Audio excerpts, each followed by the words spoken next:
Hi అండి. అందరికీ నమస్కారం. Welcome to my channel. ఈ వీడియోలో పదవి విరమణకు దగ్గరగా ఉన్న ఉపాధ్యాయులు తప్పక తెలుసుకోవాల్సిన విషయాలైతే ఇవే అండి.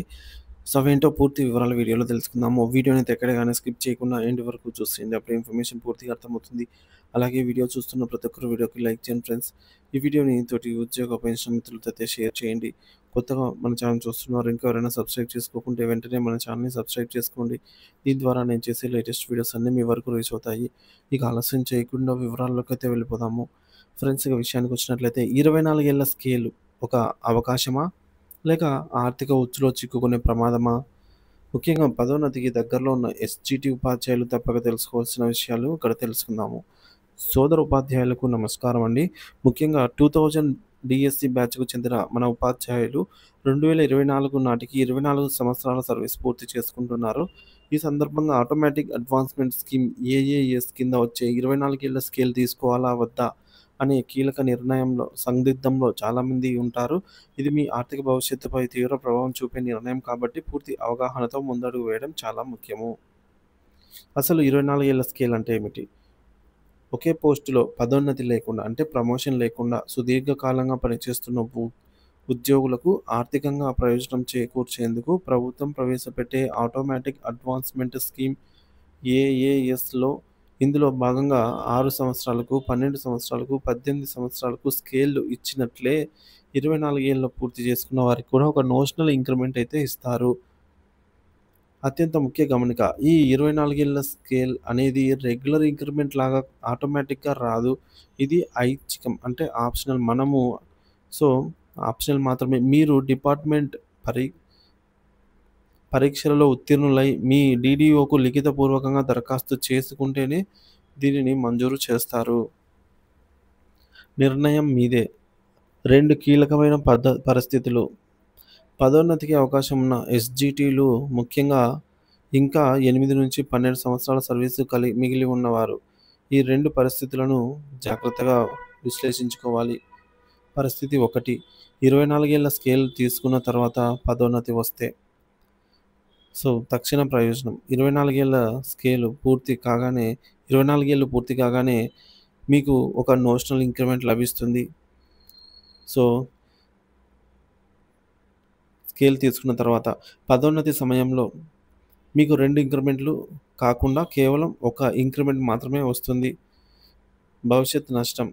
ఇది అతిపెద్ద నష్టం అవుతుందండి. ఎందుకంటే పదోన్నతి పొందిన కొత్త క్యాడర్‌లో ఉదాహరణకు స్కూల్ అసిస్టెంట్ మీకు భవిష్యత్తులో రావాల్సిన 6, 12, 18 ఏళ్ల ఏఏఎస్ స్కేల్స్ వర్తించవు. మీరు ఈ ప్రయోజనాన్ని పూర్తిగా కోల్పోతారు. సో, పరిస్థితి 2 అంటే కేస్ 2 24 ఏళ్ల స్కేల్ తీసుకోకుండా నేరుగా పదోన్నతి పొందితే. సో, 24 ఏళ్ల వద్ద మీకు ఎలాంటి అదనపు ఇంక్రిమెంట్ రాదు. పదోన్నతి సమయంలో నిబంధనల ప్రకారంగా మీకు పూర్తి స్థాయిలో 2 ఇంక్రిమెంట్లు లభిస్తాయి.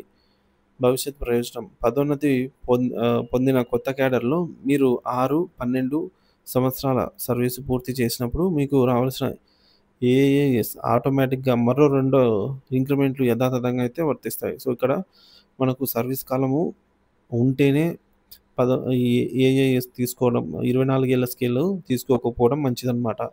సో, ఏది మంచిది, ఏది కాదు అనేది మనము మరింత వివరంగా తెలుసుకుందాము. ఒక ఆచరణాత్మక ఉదాహరణతో అర్థం చేసుకుందాము. ముఖ్యంగా ఇద్దరు ఎస్‌జిటి మిత్రులు రమేష్, సురేష్ అనుకుందాము. 25 సంవత్సరాల సర్వీసు తర్వాత స్కూల్ అసిస్టెంట్‌గా పదోన్నతి పొందారని, వారికి ఇంకా 12 ఏళ్ల సర్వీస్ మిగిలి ఉంది అని అనుకుందాము ఇద్దరికీ. సో, ఇక్కడ అండర్‌లైన్ చేసుకోవాలండి. ఇంకా 12 ఏళ్ల సర్వీస్ అయితే మిగిలి ఉంది. సో, ఇటువంటి సమయంలో వీరిద్దరూ ఏం చేశారనేది చూద్దాము. సో, రమేష్ అనే అతను 24 ఏళ్ల స్కేల్ తీసుకున్నాడు. సురేష్ అనే ఉపాధ్యాయుడు 24 ఏళ్ల స్కేల్ తీసుకోలేదు. సో, వీళ్ళ పరిస్థితి ఏమైంది? మున్ముందు ఏమైందని తెలుసుకుందాము. సో, 24 ఏళ్ళు పూర్తి కాగానే రమేష్ గారు తీసుకున్నటువంటి ఒక ఇంక్రిమెంట్ అంటే వారు ఆప్షనల్‌గా తీసుకున్నటువంటి ఇంక్రిమెంట్ పొందారు. సో, సురేష్ గారు తీసుకోలేదు కాబట్టి 0 ఇంక్రిమెంట్స్. ఇక 25వ ఏట పదోన్నతి కాగానే ఒక ఇంక్రిమెంట్ మాత్రమే పొందాడు. ఇక్కడ సురేష్‌కు 2 ఇంక్రిమెంట్‌లయితే పొందారనమాట. ఎందుకంటే 24 ఏళ్ల స్కేల్ తీసుకోలేదు కాబట్టి. ఇక కొత్త పోస్ట్‌లో ఏఎస్‌గా అయితే నియమితులైన తర్వాత భవిష్యత్తులో ఏ స్కేల్స్ అయితే రమేష్‌కు రావు. ఎందుకంటే ఆల్రెడీ 24 ఏళ్ల స్కేల్ తీసుకున్నారు కాబట్టి. కానీ సురేష్ విషయంలో అలా కాదు. ఇంకా పదోన్నతి ఉంది కాబట్టి 6 సంవత్సరాలకు ఒక ఇంక్రిమెంటు, 12 సంవత్సరాలకు మరొక ఇంక్రిమెంట్ ద్వారా మొత్తం 4 ఇంక్రిమెంట్‌లను సురేష్ సంపాదించారు. రమేషు ఈ యొక్క ఆహ్, ఈ యొ 24 ఏళ్ల స్కేల్ తీసుకోవడం వల్ల కేవలం 2 అంటే 2 ఇంక్రిమెంట్‌లు మాత్రమే పొందారనమాట.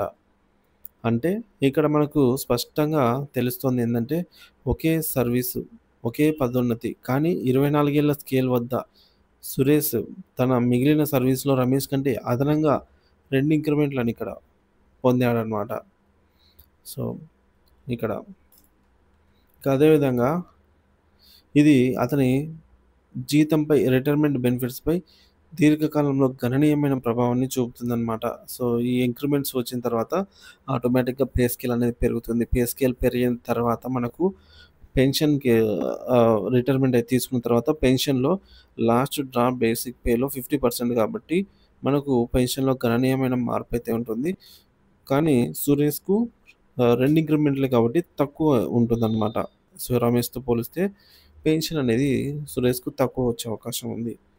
తుదిగా మీరు గుర్తుంచుకోవాల్సినవి ఏంటంటే, పదోన్నతి అవకాశం ఉందా? మీకు సమీపంలో భవిష్యత్తులో పదోన్నతి వచ్చే అవకాశం ఉంటే 24 ఏళ్ల స్కేల్ తీసుకోకపోవడమే ఆర్థికంగా శ్రేయస్కరము.